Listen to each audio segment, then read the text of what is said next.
legitimized as long as they are not in contraventions of the provisions of the new law. Hence, it is being introduced as a new legislation incorporating standard provision found in all modern laws drafted in India. This would serve the important purpose of ensuring effective and smooth implementation of the new law, enable ease of understanding, and also facilitate ease of doing business in the contemporary global maritime sector. Since the essence and spirit of the new legislation being considered today remain unaltered, I would not like to elaborate further and would request the August House to consider and pass the Bill of Lading Bill 2024. Thank you, sir. Saeed ji, Mananiya Sadasya Shri Muhammad Hamidullah Saeed ji. Thank you, sir, for giving me an opportunity at the outset.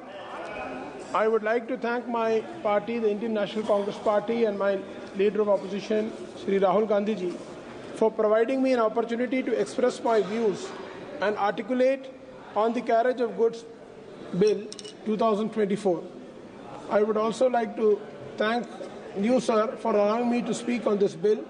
This bill has great ramifications and consequences on Lakshadweep, my constituency, because unlike any other state and union territory in the country, this bill directly affects Lakshadweep.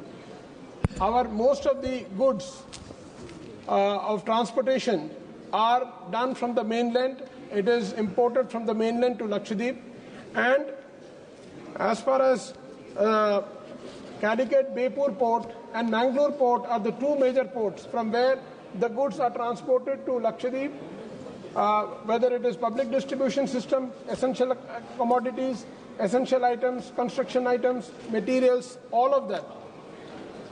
I would like to also mention here that in our territory there are no railways or roadways. We are totally relying on shipping. Shipping is the lifeline for us. In the passenger ships, we are transporting the goods along with passengers, and there are exclusive barges which are transporting the goods from the mainland to the islands. Sir, Lakshadweep is a scheduled tribe area under Schedule 5 of the Constitution of India. It has been granted the status of scheduled tribe because of the social and economic backwardness and geographical isolation from the mainland. Sir, my point is, when these passenger ships and exclusive barges have been earmarked for transporting, why all the ships are not plying at the moment? There are 5 ships which have been under the possession and ownership of Lakshadweep administration, and being a union territory, it is directly under the central government.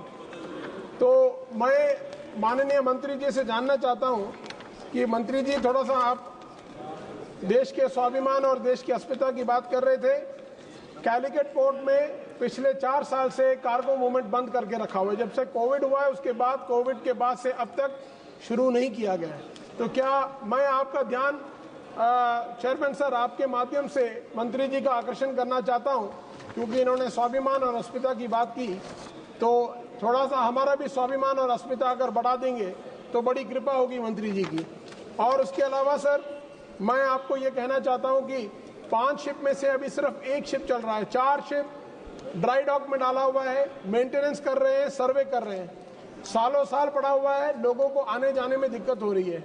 हमारा basic mode of transportation goods का और passenger का ship है।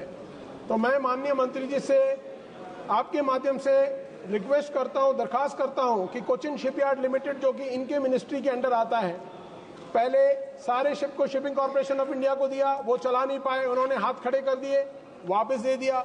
Cochin shipyard limited के साथ पहले हमारा एक एग्रीमेंट था जिसके तहत सारे शिप्स को टाइमली मेंटेनेंस करना, ड्राई डॉकिंग करना, सर्वे करना, ये सब इस बिल से जुड़ा हुआ है सर, क्योंकि हमारे पैसेंजर शिप में गुड्स को भी ट्रांसपोर्ट किया जाता है। तो इसीलिए मैं आपसे मेरी रिक्वेस्ट है कि ऑनरेबल मिनिस्टर जो है अपने पब्लिक सेक्टर अंडरटेकिंग्स जैसे कि कोचिन शिपयार्ड लिमिटेड हो गया, शिपिंग कॉर्पोरेशन ऑफ इंडिया हो गया, इसमें आप अपना ध्यान लगा के थोड़ा सा अपने एज अ मिनिस्टर आप उनको डायरेक्शन दीजिए, CSL के चेयरमैन को, लक्षद्वीप एडमिनिस्ट्रेशन को, पोर्ट डिपार्टमेंट को, कि ये कोऑर्डिनेट करके लोगों को ईज ऑफ बिजनेस और ईज ऑफ ट्रांसपोर्टेशन दोनों में आप मेहनत करिए, क्योंकि आपने कहा कि आपका एजेंडा है, आपका ऑब्जेक्टिव है ease of business and ease of this thing. तो ये ईज ऑफ बिजनेस और ईज ऑफ कमर्शियल एक्टिविटी के लिए और ट्रेडिंग के लिए बहुत जरूरी है कि you have a very convenient mode of transportation. Unless you do that, it is very difficult to have ease of business, or you can't have commercial or trading activities. Sir, the objective of this bill is to regulate the carriage of goods from any port in India to any other port in India, or any port in India to any port overseas. India से किसी और, India से दूसरे एक port से दूसरे port जाने के लिए, इंडिया के एक पोर्ट से विदेश में किसी पोर्ट में जाने के लिए, उसको रेगुलेट करने के लिए इस कैरेज ऑफ बिल को लाया गया है। ये बताया गया था कि 1854 के कानून को, जो कि ब्रिटिश के ज़माने में बनाया गया था, उसके बाद 1925 में भी एक कानून बनाया है, जिसके बाद विस्पी रूल्स बनाया था।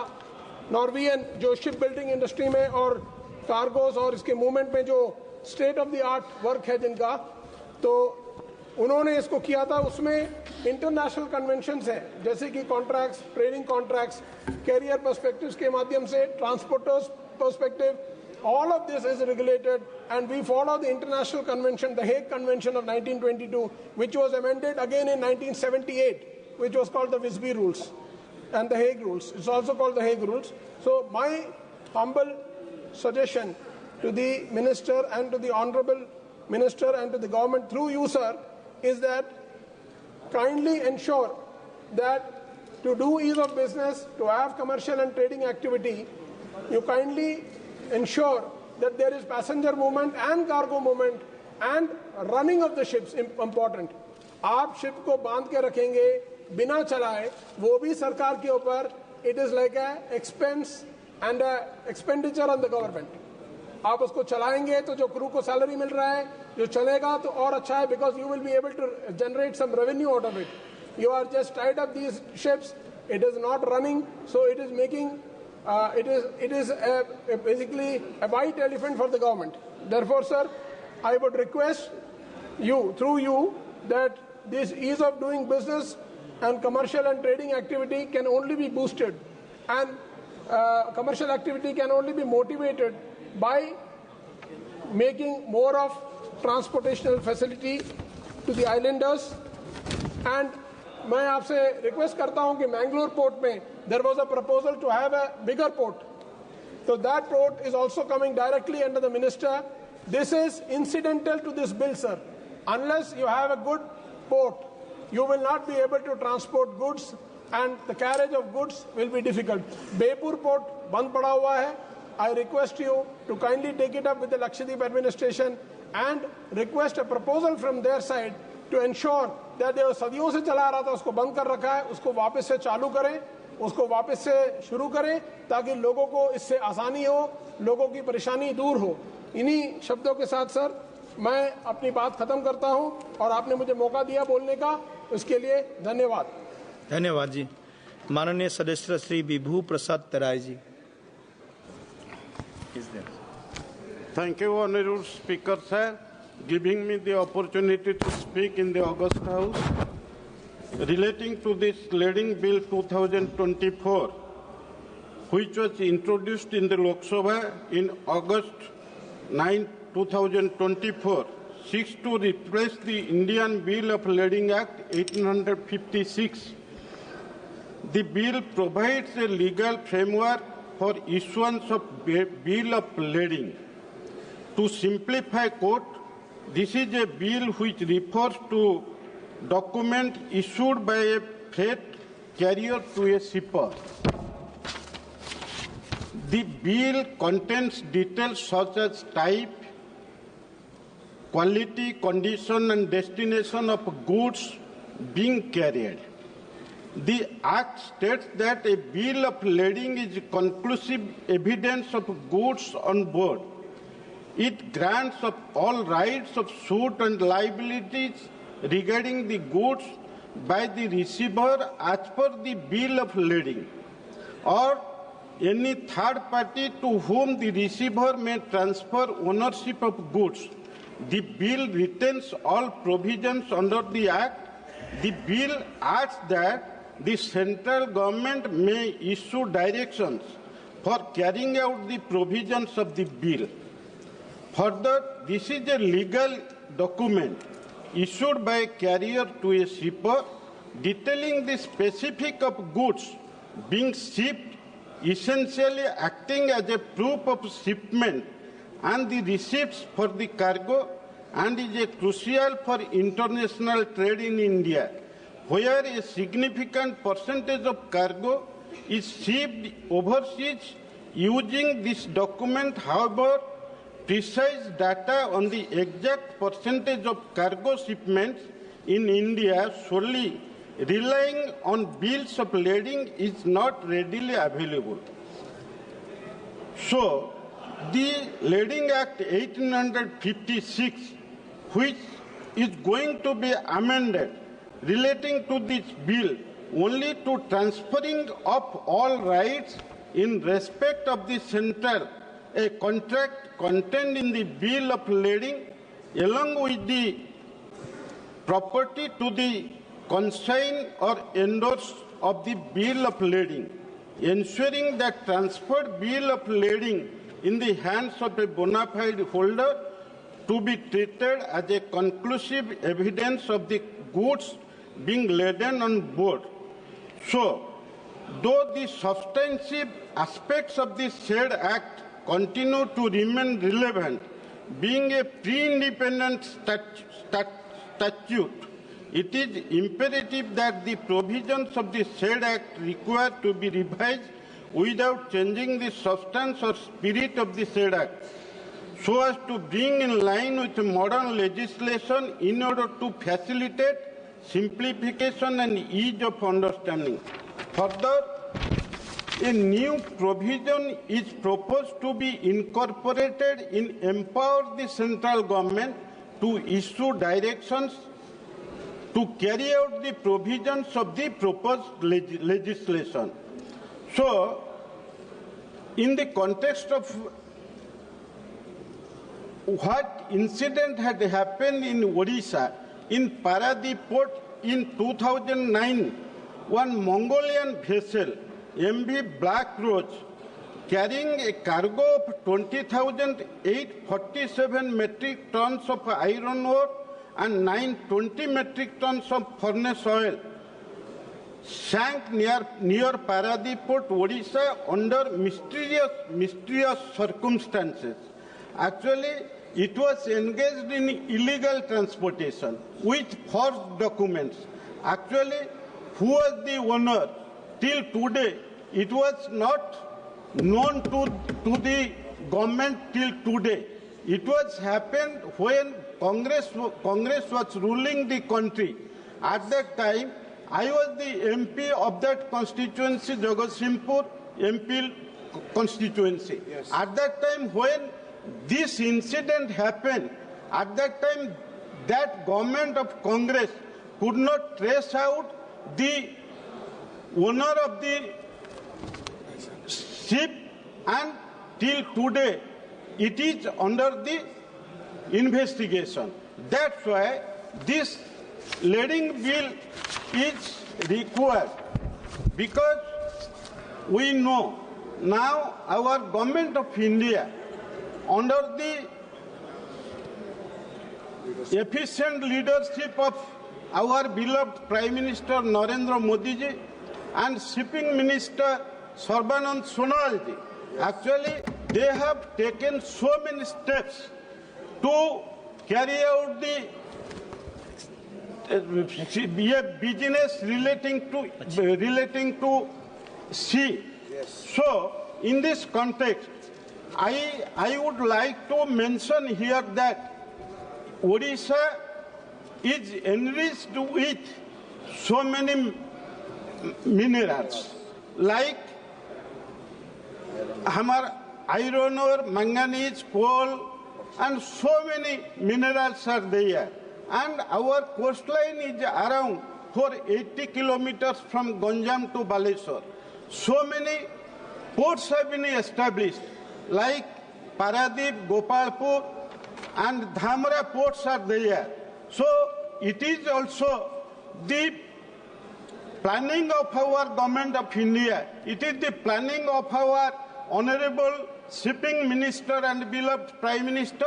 So many ports will be established, not only all over India, in our states also. Yes. So by the government and by the PPP mode of investment, so many ports are going to be established in Odisha. In this context, I would like to say that this is just to reiterate this House that India has a fleet strength of 1,526 vessels with 13.75 million gross tonnage in 2023. During last 1 year, 6 vessels has been added to the fleet.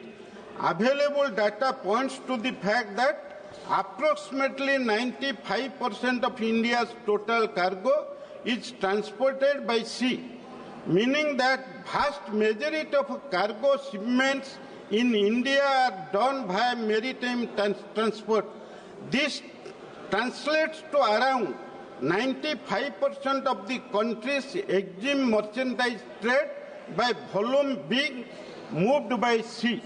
So, in this context, I would like to say, by this act, which our government has decided to enhance the business by sea route, so it can strengthen our economy. That now, what relating to the strengthening our economy in 2027, our beloved Prime Minister has, there is a target that around more than 5 trillion core economy will be there. Now we have already reached in 4.4 million dollar is there. So that's why when we are going to become the third largest economy in 2027, in this context, the business relating to sea route. Yes. So in which way our government has taken steps, efficient steps, so that in future our country will become a developed nation in 2047. It is a step taken by the central government. That's why, yes, again, I would like to reiterate that our beloved Prime Minister and our Shipping Minister, in which way they have taken this bill so that it will enhance our and strengthen our economy in future. Thank you. Thank you, Honourable Member. Honourable Member, Srimati Pratima Mandalji. Pratima Mandalji. Pratima ji.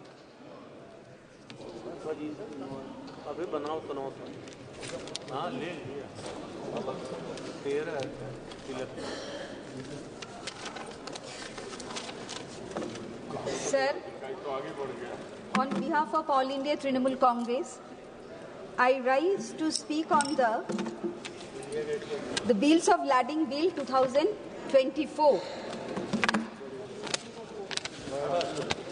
Sir,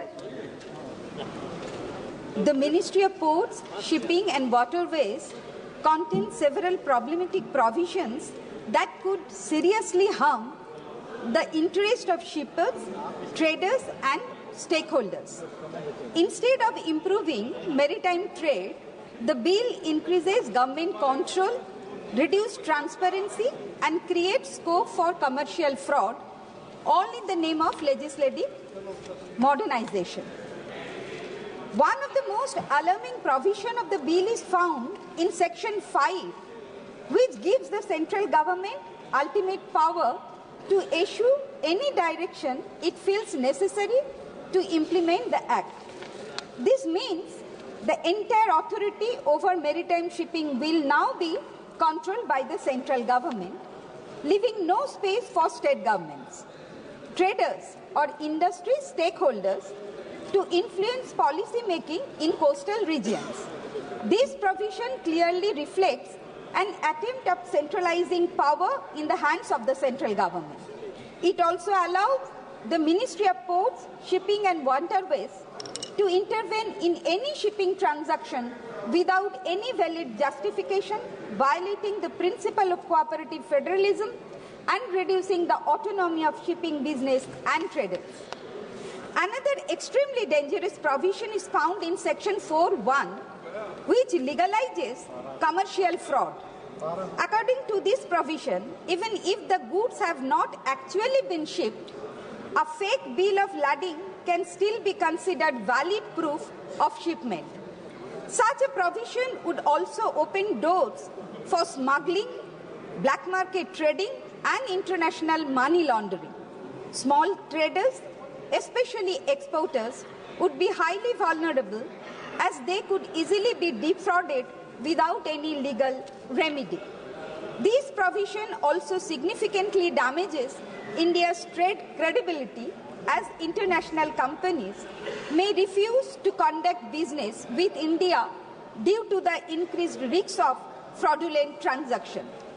Sir, the government has repealed the Indian Bills of Lading Act 1856 without introducing any significant improvement to maritime trade except for centralizing power under the Ministry of Ports, Shipping and Waterways.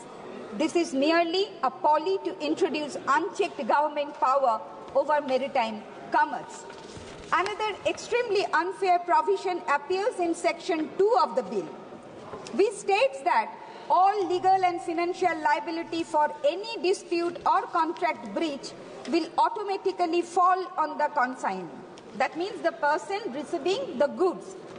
So this means that even if the shipping company or the seller is at fault, the consignee will still be held legally responsible. This is extremely unjust, especially for small businesses, SMEs, and exporters who may end up paying heavy penalties for mistakes they did not commit. So this provision discourages smaller companies from engaging in maritime trade. It also completely ignores consumer protection, as the bill offers no legal remedies for consignees who receive faulty, incomplete, or fraudulent shipments. So another major flaw of the bill is that it does not regulate freight charges. Shipping lines, freight companies, and consignment agents often increase freight charges arbitrarily, especially for small businesses. The bill does not set any regulations or price caps, which can massively affect small and medium-scale enterprises as they will struggle to afford shipping costs. So instead of supporting small businesses, the bill appears to protect large shipping corporations, allowing them to charge any price they want without government regulation. So this would further push small businesses out of maritime trade. Weakening India's domestic market, the bill exhibits a clear pro-corporate bias, offering no protection to smaller trades or exporters. The bill gives the central government complete power to control shipping lines, manage shipping documents, transfer ownership of goods, and interfere in private maritime contracts. It could also use this power to manipulate trade for its own political or economic interest, or target specific businesses by obstructing their trade. This will significantly harm India's ease of doing business ranking, as business will have to operate under constant government interference. Additionally, this paves the way for political favoritism, where only a few selected companies may receive special treatment from the government, while others may face obstacles in their shipping operation. The bill provides no role for state governments in regulating maritime trade, despite the fact that they have a direct stake in port infrastructure, employment, and trade revenue. excluding states and undermining local governance will severely impact local economies and port revenue generation. The vague and open-ended language of the bill also increases the risks of corruption in maritime trade. The bill creates three major loopholes. Number one, Section 4 allows fake bills of lading to be legally accepted even when no goods have been shipped, making commercial fraud easy. Number two, Section 5 gives the government unchecked power to interfere in shipping contracts without any valid reason. And number three, Section 2 shifts all legal and financial liability onto the consignee, even if the fault lies with the shipping company or seller. These loopholes will encourage massive corruption, large-scale smuggling, and fraudulent trade practices. It will destroy accountability in maritime trade and make it easier for legal activities like smuggling and money laundering to thrive. Sir, the bill also creates confusion and uncertainty in international trade. Foreign investors and shipping companies may feel hesitant to do business with Indian traders because the government now has the power to make sudden policy changes or interfere in trade contracts. This could damage India's reputation in global trade and may even lead to trade restrictions, penalties, or sanctions against India for not following international shipping standards. The bill also fails to modernize maritime trade by completely ignoring digitalization, making it harder for India to keep up with modern global shipping practices. Modern maritime trade also requires arbitration, framework, or mediation systems to resolve conflicts efficiently, which are clearly absent here. The Bill of Lading 2024 is not a progressive legislation amid a modernizing trade. Instead, it is a blatant power grabbed by the central government to centralize maritime power. Sir, I would like to mention here that the Haldia dock complex is connected to national waterways. One, the port is connected with the riverine ports of Bangladesh and Indian state of Assam by National Waterway 97, Sundarban Islands Waterways, and Indo-Bangladesh Protocol Waterways. Sir, I would like to draw the attention of the Honorable Ports, Shipping and Waterways Minister. Sir, every day, more than 100 large cargo ships come from our neighboring country, Bangladesh, to India for trading purpose by using the waterways of Sundarban. These cargoes cross several rivers around the Sundarban Delta, like Muriganga, Matla, Thakurain, Vidyadhari, Piali, etc., leading to soil erosion and thereby causing severe damage of riverbank embankment of entire Sundarban area. Agricultural lands and ponds are getting polluted and becoming infertile, and mud houses of the residents of Sundarban are being damaged by saline water which passes through the broken embankment. The most alarming thing is that many islands like Kumirmari, Shadjelia, Chotomollakhali, Amtoli, Moushuni, Ghoramora, etc. are becoming vulnerable, struggling to exist due to heavy waves that hit and submerge the islands during the movement of large cargoes. Sir, these worsening by rising sea levels caused by climate change also. Sir, to protect our Sundarban and residents of the area, our Honorable Chief Minister Mamata Bandyopadhyay has sanctioned 27 crore for construction and repairment for the embankment of Sundarban area. So I would like to request the central government, and the Honorable Minister is present here, that either the trade should be conducted by road transportation or the Ports, Shipping and Waterways Ministry should provide financial assistance for maintenance and construction of river bank embankment of entire Sundarban Delta. Thank you, sir. Thank you, Honorable Member. Honorable Member Sri K. Biraj Swamiji. Thank you very much, sir, for giving me an opportunity to speak on this Bills of Lading 2024. Sir, I would like to thank the Honourable Minister for naming it as the Bills of Lading Bill of 2024 instead of calling it in some Hindi name, which would not have been found it easy for us to understand or even comprehend, sir.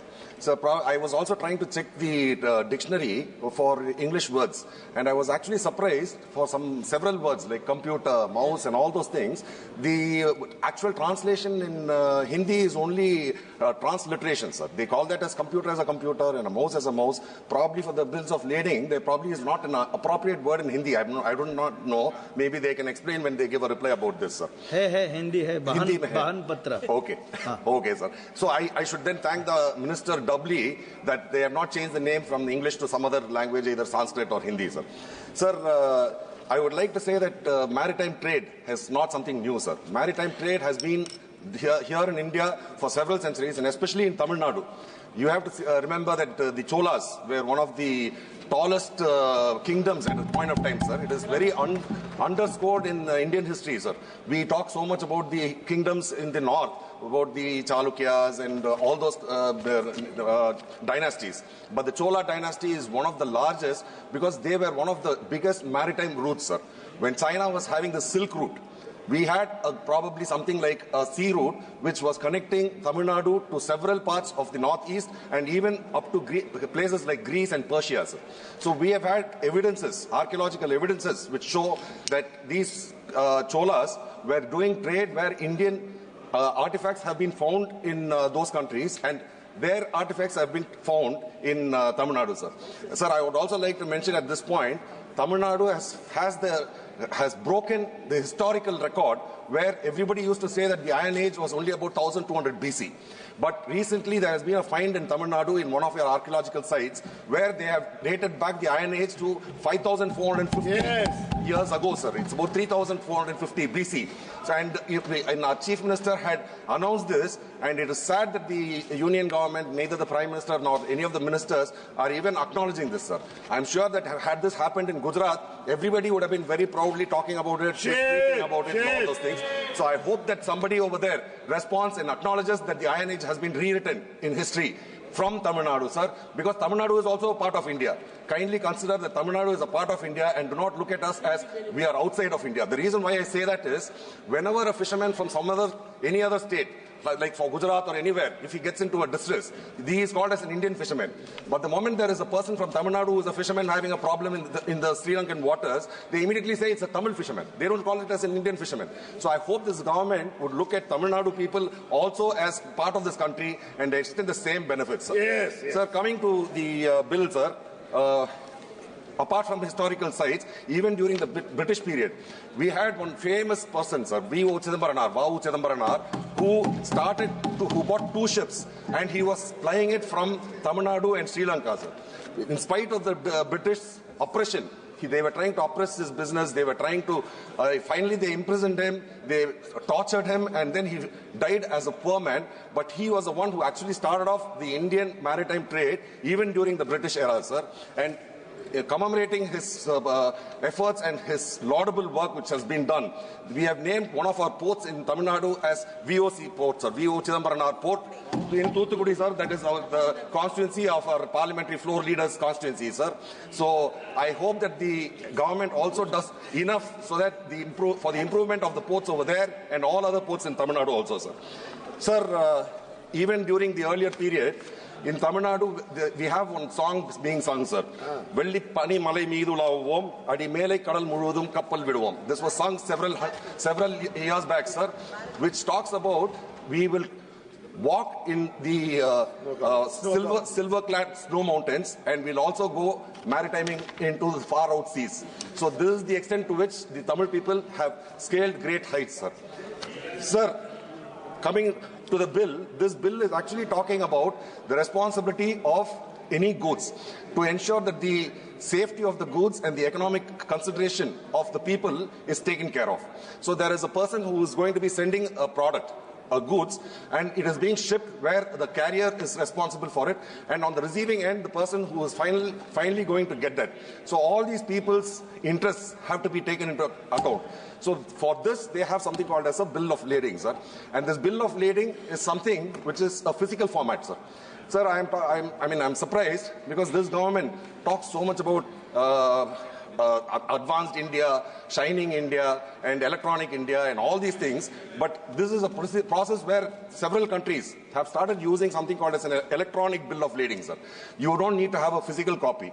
The only reason why they have changed this bill is because this act, Bills of Lading Act, is of 1856, sir. In fact, they had made a presentation of this bill in the parliament. Sadly, when I went to attend that, there was not even a facility for translation, sir, and the presentation was made in Hindi. Then I had to have somebody sitting behind me, and then I had to have him translate that to me in English, and I had to take part. Inside the parliament, that MPs from several states are coming and the translation is not available, was actually a very, very sad state of affairs. So after that, I went and complained to the Honorable Speaker also, and he assured that in future that all parliament meetings which are held inside the parliament, they will have translation services provided. And even when the officials were presenting, I went through the bill and I asked them, what is the purpose for changing this, this bill? Why are you bringing this new bill? They said, sir, there is no change excepting the year in which it is being made. It was 1856 and now this is 2024. Other than that, there is absolutely nothing which is of any significance or importance, and there are no new provisions. एक panel member आदरणीय मंत्री जी ने अपना introductory speech में इस bill का क्या किस कारण से why this bill has been taken into consideration. This was well spoken by the Honourable Minister when he was giving his introductory speech. You were not supposed to be here at that time. So you please listen to him carefully, and then, but what you have talked in his chamber, it is not to be mentioned here. You talk about the bill. Yes, please go. No. You did not understand what I am trying to tell you. Okay. No, you please let him. Sir, I was not referring to the minister's speech at all. I was only stating that the person who had made the presentation, you can ask, it is all video recorded, sir. It is available on YouTube even today. You can go and see, you can see Minister, the interactions. you have to check it. The officials are the ones who gave me this reply when I inquired about this. You have to check it. Honourable Minister. Sir, why are you invoking? Yes, please. Sir, just a minute. Just a minute. Honourable Minister, just a minute.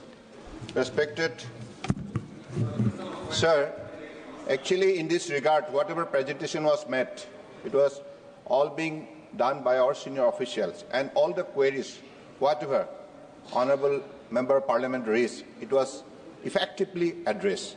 And I believe that's the provision was created there and comfortably done. I don't see any controversial issue to be raised out of this kind of this thing. Yes. But if you look, if you respected like every member of parliament, please, respected member of parliament, please let us stick to the provisions of the statute. I think that would be better. Okay. Thank you. Honourable member, please. Just please. I am allowing him. Please, honourable member, just. Kone Mujeji, please. Sir. Why is the chair speaking for the treasury benches? You are supposed to protect us. I am allowed. For the treasury benches? No. You are representing us also. No. You are representing this chair is for also, all. Sir. Yes, that is exactly what Honourable we say. Very strong, honourable member.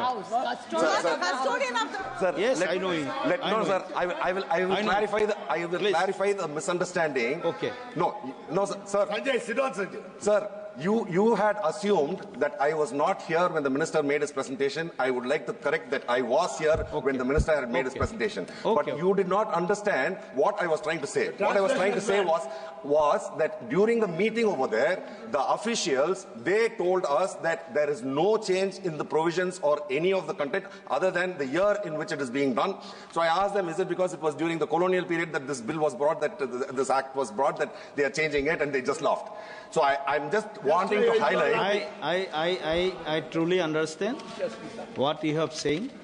I truly understand. But if any member, when the meeting was going on, when any officers speaks like this, Just clarify, Honorable Minister, I have given the scope to clarify his stand. No other intention is there. Please, Bira Samiji, please. Bira Samiji, please. Sir, Bira Samiji, please. I'm actually grateful that you are asking for a clarification immediately then and there, but I hope that on more sensitive issues, the chair will always behave in such a way where the same fairness is extended to all the members in the opposition benches, sir. So because we have found that several times, though we keep screaming, even if we come to the middle of the well and we keep screaming, that none of these are being addressed, sir. Most of the time we are being ignored, and usually it is the protocol of the House. When the House is not in order, the House will not run, sir. But here we find that several times, like even if there are 50 MPs inside the well and shouting, the House is running comfortably where the person is the chair is not at all bothered about this. In fact, this morning also. Please come to the point. No, sir, you brought me here, sir. I was actually going in a different path. हर दिन well में आते हैं sir, हर दिन well में आते हैं और हर दिन शोर शराब करते हैं, रक्कस करते हैं। ऐसे इनका हिसाब से जाता है तो पार्लियामेंट चल ही नहीं सकते। हमको तो गवर्नमेंट बिजनेस भी है और जो कुछ भी वो लोग बोलते हैं वो भी हमको सुनना है। हम सुनने के लिए आते हैं। Thank you, Mantra. We are only following your precedent, sir. What we are following what you did when you were in opposition, the same democracy you want, and we are trying to follow the same thing, sir. We are not doing anything undemocratic, sir. We are not doing anything undemocratic. Please come to the point. You started it, sir. You started it. No. It should be clear for all members. Sir, you have to understand, Tamil people are people where we are of the belief and faith that wherever we go, every one of them is a relative. They are all related to us. So this is the saying with which Yadam Ure Yavarum Kele. So this is what we believe in, sir. But most of the people in the treasury side, they do not see Tamil people as their relatives, sir. They are looking at them as, see, you can look at them as foes, political foes, but you are looking at us as enemies. So we have a spirit where Sendridvir Ettikkum, sir, I am talking on the bill, please keep quiet. Sendridvir Ettikkum, Sir, can I? The enemy is not unparliamentary. No. The enemy is not unparliamentary. He can speak. How can that be? You please. He will speak. He is capable enough to speak. You please sit down. He is capable enough. As I was saying, sir, we are. The enemy is not unparliamentary, sir. Please wait here now. Sir, I have already explained, I will say that again, sir. Sendridvir Ettikkum Kalaiselvangal Konarninga Serpit, which actually translates to go in all 8 directions and get whatever wealth you can. When we say wealth, we are not only talking about economic wealth, sir. We are talking also about knowledge. So we are willing to learn from others, sir, from everyone. We are willing to learn, and we also hope that you people will learn certain things from us, sir. So we would like to say that we have a lot of things which are precious to us. One of them is language, one of them is culture, one of them is the way we eat, the way we dress, everything we respect, sir. We hope that the treasury benches will give the same kind of a respect for each and every person. I am not saying for my person, sir. I am talking for all the states in India. I think they should be given a free and fair way of carrying on with their culture, their food practices, and their education system. Everything should be given to them, sir. In fact, if you want to go talking about that, I can keep going on and on. Sir, I will come back to the bill, sir. I will come back to the bill. Yes. Sir, national waterways, sir. Sir, national waterways can be a huge thing for the development of this country, sir. The National Waterways project was envisaged about more than 10 years back, sir. Despite so many years, this present government and the budget outlay for that is roughly around 6 lakh crores or more, sir. Sir, despite that, I think there are several, in National Waterway 1 to National Waterway 6. And Tamil Nadu will benefit if National Waterway 4 is being implemented, sir. This is a national waterway which will run from Eluru in Andhra Pradesh to Pondicherry, traversing across Tamil Nadu, especially Chennai, sir, in my constituency. So I would request that the government look into it, because statistics has shown the transportation of goods, the costs, it is 4 times more expensive to transport by road, 2 times more expensive to transport by train, and 0.5 times more expensive to transport by ship. So shipping is one of the cheapest, simplest, most reliable way, and if the National Waterways project is implemented, Tamil Nadu will benefit in a huge way, sir, and not only Tamil Nadu, all the states, whichever states are being connected through all the National Waterway projects. Earlier speaker, Madam Pramod also had told about this, so I would like to re-emphasize to this government to see what can be done to implement the National Waterways project, sir. And once again, I thank the Minister for retaining the name of the bill in English. But I oppose this bill because only the years changed, sir. Thank you very much. Good. Thank you, Honourable Member. माननीय सदस्य से आलोक कुमार सुमन जी. धन्यवाद सभापति महोदय, आपने मुझे इस bill पर बोलने का मौका दिया, मैं आपका आभार व्यक्त करता हूं। महोदय, मैं the bill of lading bill जो एक the Indian bills of lading act 1856 को रिपील करने के लिए लाया गया है, यह विधेयक आज़ादी से पहले का है, लेकिन परिस्थितियाँ काफ़ी बदल चुकी हैं, इसलिए यह आवश्यक हो गया था कि 1856 के एक्ट को वर्तमान के समय के अनुसार से इसमें बदलाव लाई जाए। विधेयक में 1856 के एक्ट में सब्सटेंस या स्पिरिट ऑफ एक्ट में बहुत ज़्यादा बदलाव नहीं किया गया है, लेकिन कुछ नए प्रोविजंस को लाया जा रहा है ताकि जहाज पर माल ढुलाई आदि से संबंधित प्रोविजन सरल हो सके। महोदय, जैसा कि हम सभी जानते हैं, विश्व में व्यापार सिमिलेस की तरफ बढ़ रही है। द बिल्स ऑफ लेडिंग एक रिसीट का पार्ट है, कॉन्ट्रैक्ट का पार्ट है, साथ ही साथ ऑनरशिप का पार्ट भी है। इस विधेयक में एक की एलिमेंट भी है। महोदय, वर्तमान विधेयक के सेक्शन 2 में बिल्स ऑफ लेडिंग के अधिकारों को कॉन्साइनी या इंडोर्सी के निहित में उसके हित में किया गया है तथा सभी सामानों की लायबिलिटी जो कि उनके नामों में उल्लिखित है की गई है। महोदय, the bill of lading bill 2024 के सेक्शन 3 में यह प्रोविजन लाया गया है कि जहाज पर माल भेजने वाले असली मालिक के अधिकारों में छेड़छाड़ नहीं हो। इस विधेयक के सेक्शन 6 में केंद्र सरकार को सक्षम बनाया गया है कि इस अधिनियम के सभी अथवा किसी भी प्रावधान को उपयुक्त समझकर निर्देश जारी कर सकते हैं। महोदय, वर्तमान विधेयक समुद्र के रास्ते माल की ढुलाई संबंधी एक कानूनी दस्तावेज है। भारत में समुद्री विरासत 7,500 किलोमीटर विशाल और गतिशील है। वर्ष 2023 में विश्व के व्यापार में 16% का योगदान रहा है। महोदय, भारत समुद्री क्षेत्र वाणिज्य, कनेक्टिविटी और अंतर्राष्ट्रीय सहयोग के लिए एक महत्वपूर्ण कड़ी के रूप में उभर रहा है। यह देश के व्यापार का लगभग 95% मात्रा के हिसाब से और 70% मूल्य के हिसाब से संभालता है।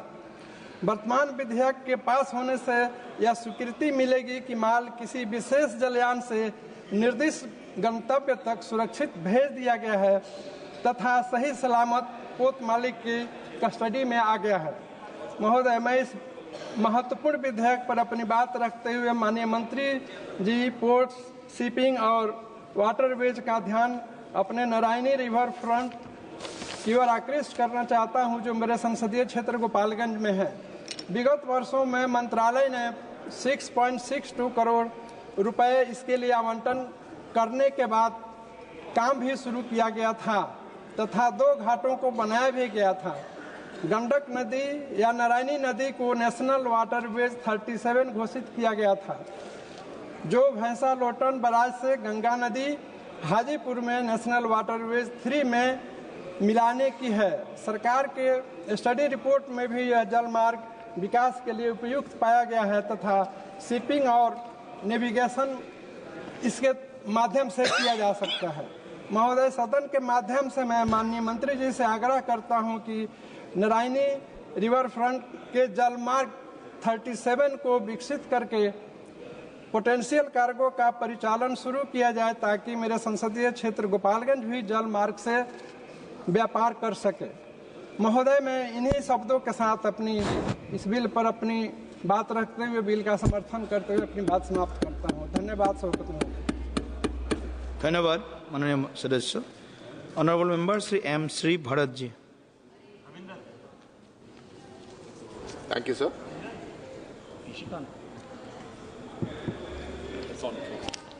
Thank you, sir. I rise to speak in favor of the bill of lading Bill 2024. So largely the intention to really provide legal framework and ensure that any open ends are tied up with this bill is a part of the larger agenda to improve and strengthen the maritime sector. And we support this. In the recent past also we've seen incidents of illegal goods being shipped in, but then the question mark arises on who takes ownership of it, who has the liability for it. I'm glad that this bill does that and also gives flexibility to the central government to issue directions as and where needed based on the current changing circumstances. Speaking about the maritime sector overall, sir, I'm happy to see that our overall cargo handling capacity has doubled from about 800 million tons per annum to about 1630 million tons per annum as of March 24, indicating the commitment of the NDA government towards developing maritime trade. 9 Indian ports are ranked amongst the top 100 ports globally, and I'm sure over the years many more will show up on those rankings. We're seeing how global events are disrupting maritime trade, like the Russia-Ukraine war, that are leading to shipping delays, higher costs, and impacting all our industries. And a large part of our trade, over 95%, happens through the shipping sector, and 70% of the value comes from the shipping sector.